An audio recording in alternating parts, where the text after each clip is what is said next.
Today was market give back today. Facebook and Microsoft both outperformed on earnings last night and led some of the tech sector higher today. But with Apple and Amazon coming out after the close today, we'll have to see what happens, as those two stocks may be leaders for what happens tomorrow.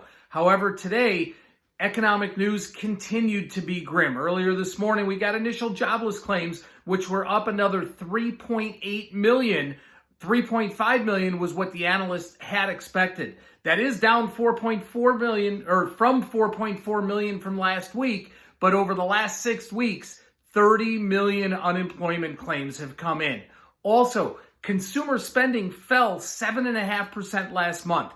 Now, the consumer accounts for 2/3 of all U.S. economic activity. This is the steepest monthly decline on record. That led to the Dow being down about 1.5% and the S&P down just over 1% today. However, for the month, the Dow is still up over 10%, S&P 500 up over 12%. These are the biggest gains that we've seen, or the biggest monthly gains we've seen since 1987. ES option data from yesterday, 666,000 options traded.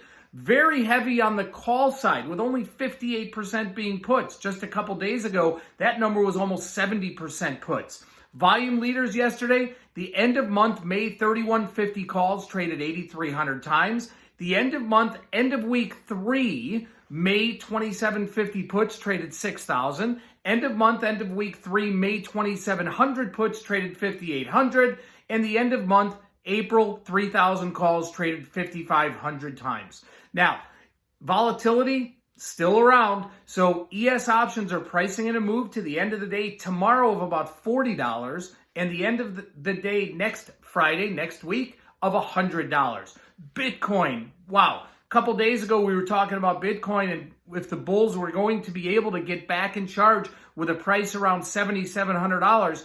Bitcoin shot up yesterday to 8,500 and actually traded as high as 9,560 today before calming back down, settling in right around $8,900. Now, this is ahead of the halving that's happening in 2 weeks or so. So remember, 2 days ago, Bitcoin was $7,700. Massive volume CME futures today, over 11,000 contracts traded today. We'll have to see what happens over the next couple weeks going into the big halving.